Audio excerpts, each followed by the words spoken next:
one of the important factors is really how your phosphorus is locked up and how you can bring the locked up phosphorus back into plant use. There is a lot of work done in South Australia, grey alkaline soils, and they actually find that you don't get a response to phosphorus while there is probably 500, 600 total phosphorus ppm is sitting in the soil. And they found that when you put phosphoric acid and a blend of MAP or phosphoric acid or some acid form of phosphorus, you'll be able to use half the amount of phosphorus and get the same yield. So, and they did a lot of petri dish testing and lab testing, and they finally found that very quickly the phosphorus in those highly alkaline soil, which is almost equivalent to 50 tons of lime or something per hectare, or up to 100 maybe, you basically very quickly fix that in the form of tricalcic. So it goes into dicalcic, tricalcic by the force of alkalinity, and then it's not soluble. Even dicalcic is not soluble. Dicalcic actually used to be made from super for acid soils of Victoria for cropping. And there was a couple of manufacturers in South Australia that were making this and exporting it to Victorian acid soils for cropping. So basically the same concept of DAP is good for acid soils and MAP is good for alkaline soil is operating here. But anyway, lockup of phosphorus is one factor. The other one is that you are putting urea with it. Who actually advised you first to put urea? Was it me or someone else? Well, I probably would have come through you. Okay, so because that's where we are struggling. I asked Richard because we came across a very interesting review article written by half a dozen of scientists in Western Australia mainly, and it's called Acquisition of Phosphorus, and how in future, in 20-40 years, all the phosphorus of the soil reserves will be halved. And by then, the demand for phosphorus is higher. So you're probably paying now $4 a kilo for phosphorus. Maybe you might be paying 20, 50, we don't know. It's market demand. And then they are suggesting that unless we change the morphology of the root and the physiology of the plant, or go by breeding, we cannot be able to utilize that If you read, for example, ppm pulver, your total phosphorus is 200. If you read 30, your total phosphorus is 300. But this is really not a very good estimate. Yesterday, we were looking at some X-ray soil testing, result that we're doing for mining, and then we find from 10 centimeter profile down to 80, you get 1200 ppm soil. They are mining for gold, but they are actually found phosphorus mines, if you like.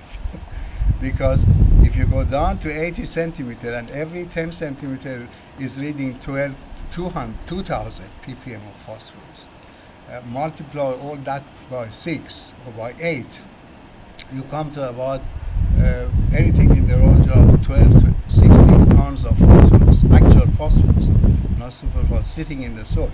So that article, I hope you will get from Richard. The main author is Lambert, and it's published in Annals of Botany, I think in around 2005. So it's really an eye-opener for you. Now, many people really give you the lock, but they don't give you the key. And that's my question to Geoff, really. Who really told you to put urea on? And I'm glad that he said that maybe it came from you. Maybe you are wrong. But the question is that a lot of people use foliar, nitrogen, but they don't know why they should use it. Right? Now, I'll give you a few good reasons why you should use foliar nitrogen. The first one is that you save energy of the plant.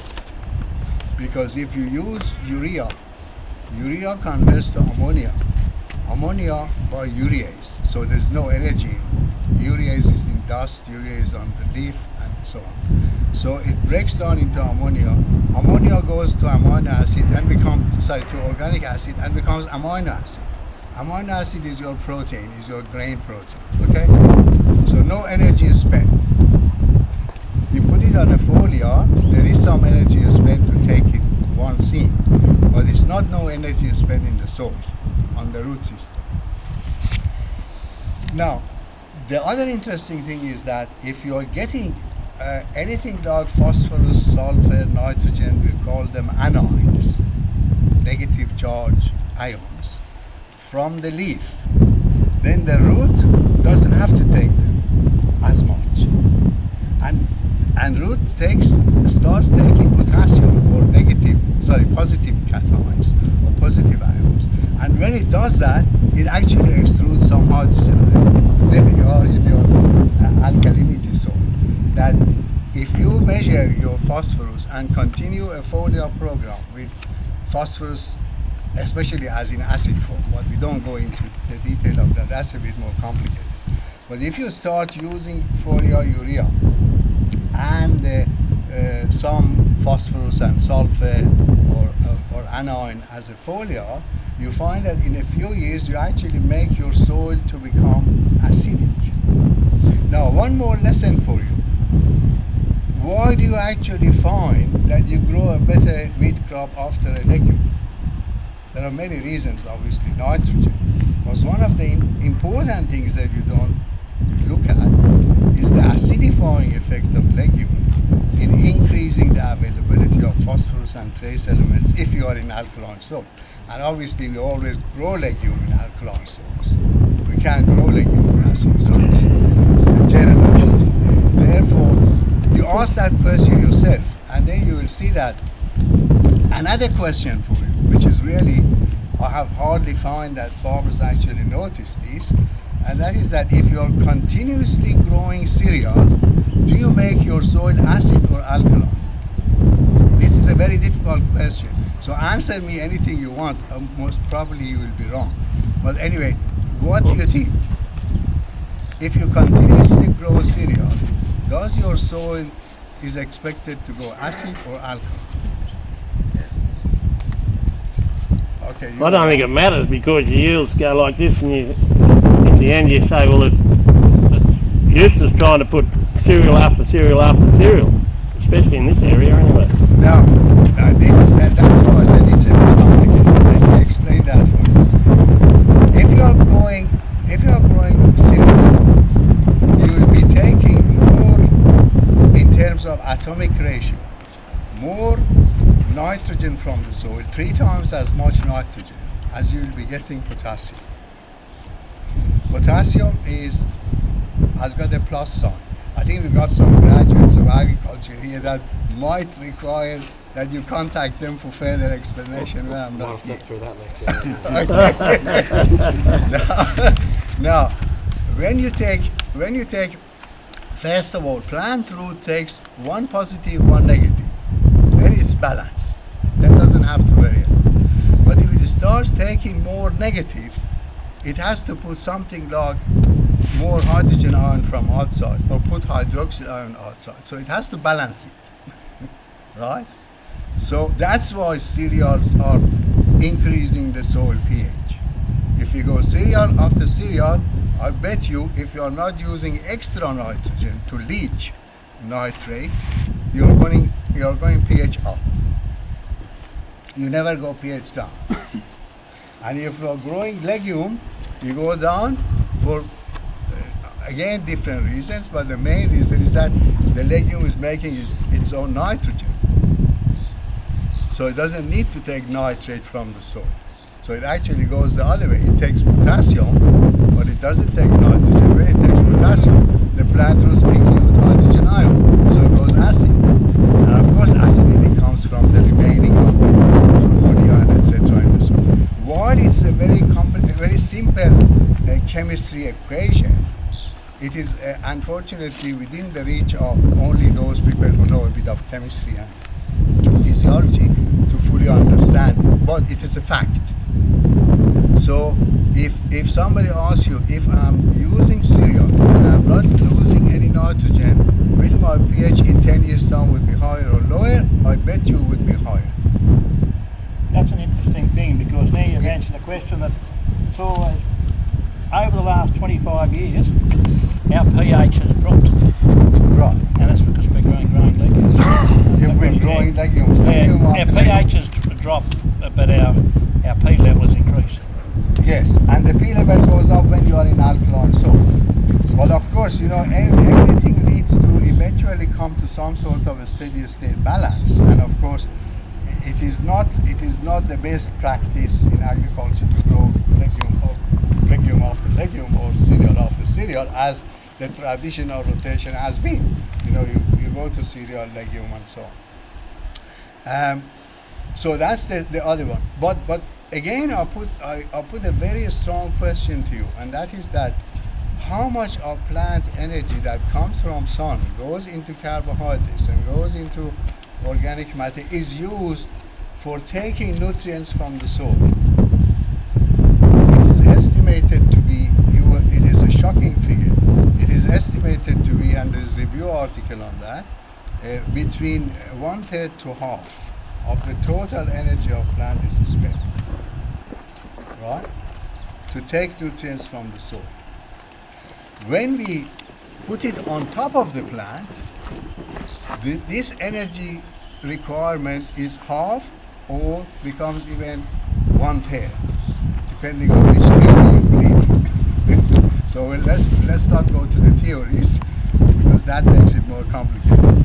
But if you're putting it as a foliar, you save at least half of that amount of energy, up to about 2/3 of that amount of energy, that as if it was taken from soil. Is that a good simple explanation? All right, you are in winter crop and you're doing your winter cropping and you've got access to urea. Is it better to put it in the soil or put it on the leaf? The simple answer is, all these benefits, to put it on the leaf. We can't put it on the leaf frequently, so our limitation is there. But when we can, we should put it.